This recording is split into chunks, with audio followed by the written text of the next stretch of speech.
ये हमारी जनता समुद्र के माफिक है, सबको फिल्टर करके किनारे कर देगी, बिल्कुल सबको फिल्टर कर देगी।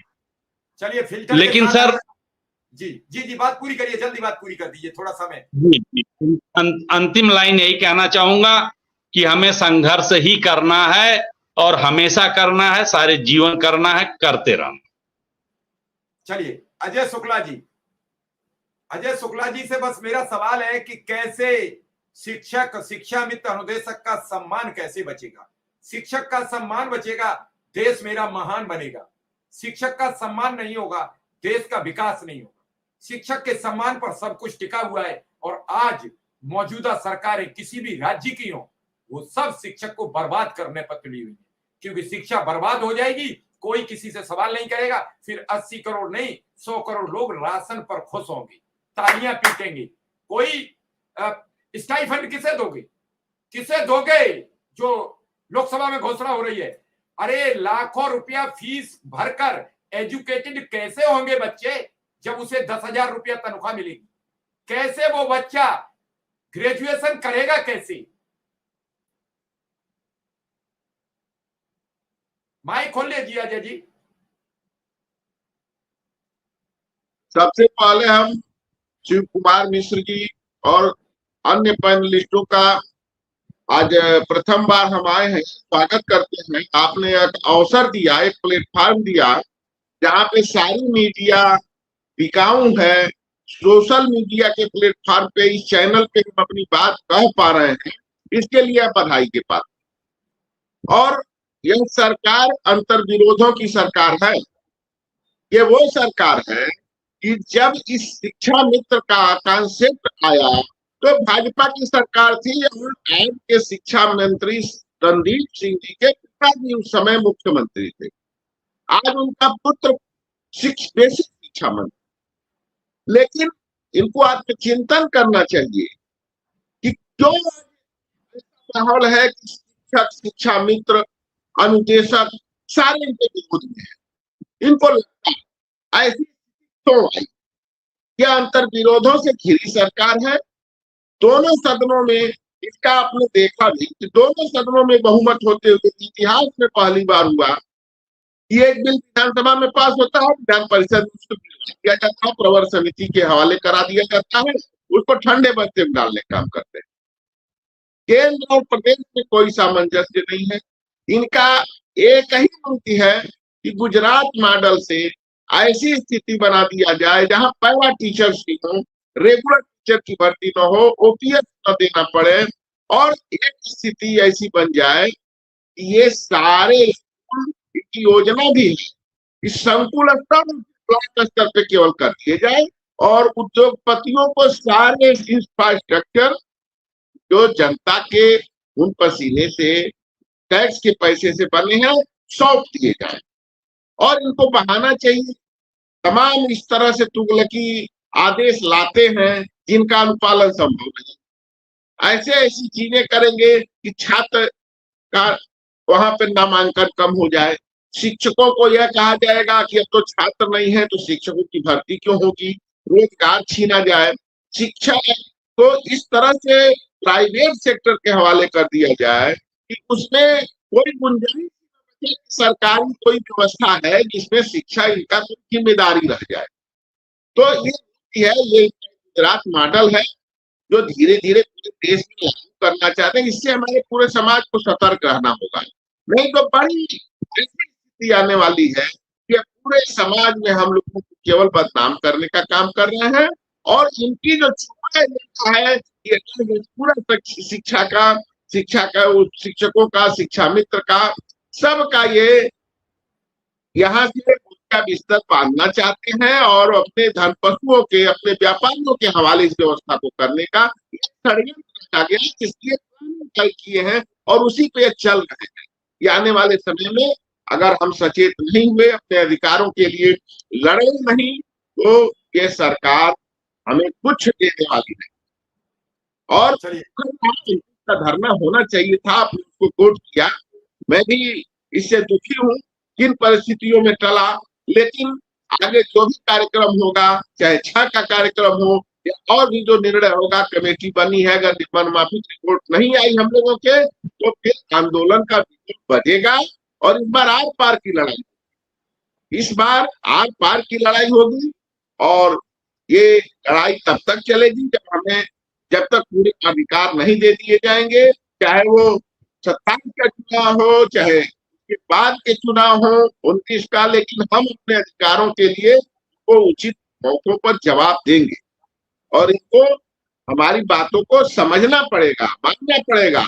नहीं नमस्कार साथियों, स्वागत है आप सभी का आज के इस नए वीडियो में। ये वीडियो आप सभी शिक्षा मित्र साथियों के लिए काफी ज्यादा महत्वपूर्ण होने वाली है। हाल ही के अंदर की कुछ खबरें हैं जो कि आपके मध्य में इस वीडियो के माध्यम से साझा करेंगे। रिसेंट की ही कुछ चर्चाएं हैं, उन चर्चाओं को भी आपके मध्य में साझा करेंगे। सभी साथी वीडियो को पूरा देखें। चैनल को अभी तक आपने सब्सक्राइब नहीं किया है, सब्सक्राइब भी कर लें। अब चलते हैं अपडेट पर। तो हम सत्ता को बदल के ही उन बातों को मनवाने का मादा रखते हैं।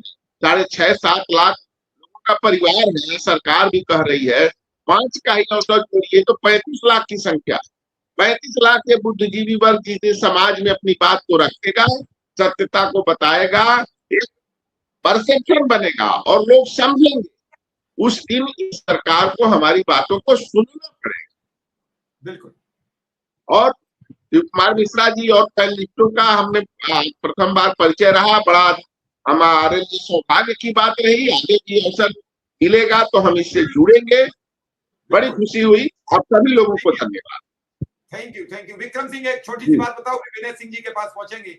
विक्रम सिंह, हाई कोर्ट में कोर्ट ऑफ कंडक्ट की आपकी डेट 5 अगस्त लगी है, तो क्या है उसका आपके पास नॉलेज, और क्या सुप्रीम कोर्ट की अगली तारीख वारीख के बारे में क्या तैयारी है? पूरे अनुदेशक जी सर, 5 अगस्त को कोर्ट ऑफ कंटेम्प्ट की जो माननीय इलाहाबाद हाई कोर्ट ने 2 दिसंबर 2022 को जो आदेश दिया था कि उसी को लेकर हम लोगों ने माननीय इलाहाबाद हाई कोर्ट में कंटेम्प्ट ऑफ कोर्ट किया था और उसी की डेट 5 अगस्त को लगी है, अब सोमवार को। अब देखिए, हम लोग तो हर तरफ से, चाहे कार्यपालिका हो, चाहे न्यायपालिका हो, चाहे विधायिका हो, चाहे सोशल मीडिया हो, चाहे मीडिया हो, हर तरह से हम लोग अनुदेशकों के लिए लड़ाई लड़ रहे हैं। कहीं कोई ऐसा कसर हम लोग नहीं छोड़ रहे हैं। अब देखिए, माता रानी का कब आशीर्वाद हो ये हम लोग देखेंगे। तो 5 और 6 काफी क्रूशियल दिन है हम लोग के लिए। 5 को माननीय इलाहाबाद हाई कोर्ट में और 6 तारीख को परियोजना कार्यालय में। जी सर। विनय जी, आपने सबकी बात सुनी और कुल मिला के, क्योंकि आप एक जिम्मेदार हैं और एक बड़े संगठन के अध्यक्ष हैं, इन सब बातों को लेकर जो नाराजगी है, मैं तो चाह रहा हूं कि संयुक्त मोर्चा की कमान आप जैसे लोगों के हाथ में हो, जिससे मोर्चा पूरी ताकत से लड़ाई लड़े। ऐसे लोगों के हाथ में ना रहे जो कमजोर हो, जब वक्त पड़े या सरकार की तरफ से एक फोन आ जाए और वो घन घना कर अपना फोन बंद कर ले और फिर कह दें कि हमें नहीं मालूम क्या होगा। तो ऐसे में आपके ऊपर बड़ी जिम्मेदारियां हैं, लोग बड़ी कातर भाव से आपकी ओर देख रहे हैं। एक एक आंदोलनकारी आपकी ओर देख रहा है, एक एक शिक्षा मित्र देख रहा है, एक एक अनुदेशक देख रहा है, एक एक वो शिक्षक देख रहा है जो ऑनलाइन अटेंडेंस का भार सहन नहीं कर सकता। तो ये बात जिस तरीके से माता प्रसाद पांडे जी ने सदन में रखी, मैं उनका प्रशंसक हूं कि वो शिक्षक की पीड़ा कितनी आसानी से समझी। सबसे बड़ी बात तो ये है, सरकार अपने गिरेबान में नहीं झांक रही है कि जिस शिक्षक से हम 32 काम लेते हैं उसे ऑनलाइन हाजिरी में फंसा कर क्या कामों में फंसाना चाहते हैं, या फिर उससे शिक्षा कराना चाहते हैं, या उससे काम कराने के लिए उसे एक तरफ करना चाहते हैं। विनय सिंह।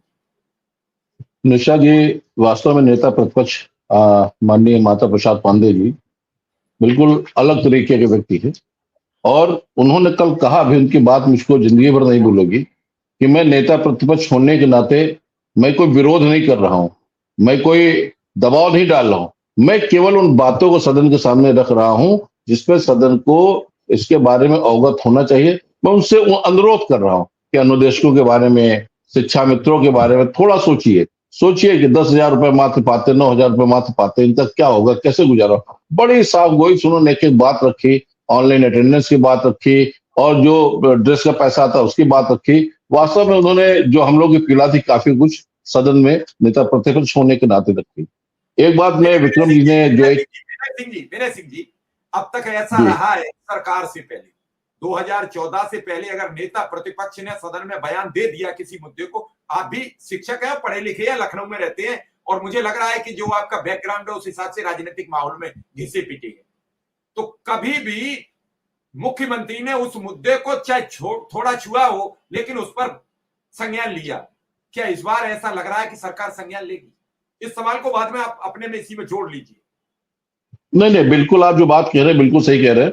कारण क्या कि अगर नेता प्रतिपक्ष का एक बहुत मजबूत पद होता है, पक्ष अपोजिट विपक्ष पूरे विपक्ष का नेतृत्व करता है, और अगर नेता प्रतिपक्ष न है तो सदन की मनमानी चलती रहती है, तो नेता प्रतिपक्ष का बहुत बड़ा योगदान होता है। बहुत सारे काम ऐसे होते हैं जो नेता प्रतिपक्ष सदन में उठाता है, और उसके बाद माननीय मुख्यमंत्री जी या जो चेयरपर्सन होते हैं उस बात को समझते हैं, जानते हैं, नोट करते हैं, उस पर कार्रवाई भी बनती है, सदन में माननीय मुख्यमंत्री उसका जवाब भी देते हैं। मगर बड़ा ताजुब की बात है, इस बार ना तो अनुदेशक के उसमें, ना तो ऑनलाइन अटेंडेंस उसमें, ना तो शिक्षा मित्र के बारे में, ना तो बेसिक के शिक्षकों के बारे में कोई भी जवाब दिया गया। हाँ, एक उससे पहले एक दिन जवाब दिया गया जो हम लोग का ओपीएस का मामला था, उसके बारे में उन्होंने बताया, और वो तो वाजिब बात है, उनको बताना था ही, वो तो बहुत लेट कर दिया, वो तो उसी दिन को बता देना चाहिए था जिस वक्त आदेश हुआ, मगर इसको इन्होंने बताया बस, बाकी उन्होंने कोई चर्चा नहीं की। एक बात अभी विक्रम जी ने घेराव की बात कही है, तो होता क्या है ना कि जैसे हम एफआईआर कराने जाते हैं, तो एफआईआर कराने में अगर कोई चीज चोरी हो गई है या गिर गई है, तो गिरने और चोरी होने बहुत बड़ा अंतर है। अगर आप किसी चीज को एफआईआर कराने जाते हो और वहां एप्लीकेशन देते हो चोरी हो गई है, तो पूरी ताकत लगाएगा वहां का जो थानेदार होगा या वहां का जो मुंशी होगा, वो एफआईआर नहीं करेगा। और जब आप उससे कहो गिर गई है तो तुरंत एफआईआर कर, मोबाइल गिर गया है तुरंत कर लेगा, मोबाइल चोरी हो गया है नहीं करेगा। चोरी हो जाने में उनकी जिम्मेदारी तय हो जाती है, उनको ढूंढना पड़ता है, जवाब देना पड़ता है, जवाबदेही बनती है। और गिर गया है तो खो गया तो भाई खोने का उन्होंने लिख लिया।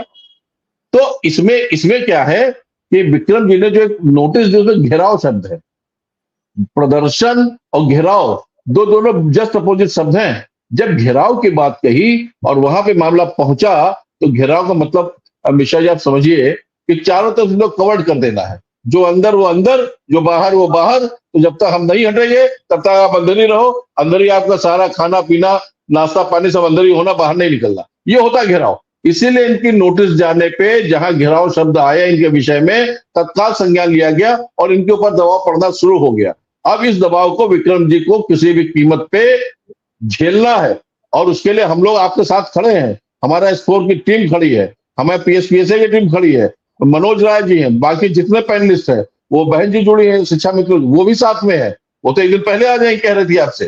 तो ये दबाव आपको पड़ेगा, पूरा प्रेशर डाला जाएगा कि आप इसको बैक कीजिए। बहुत सारे लालीपाप अभी 1-2 दिन के अंदर सोमवार मंगल तक, सोमवार तक आपके सामने आएंगे।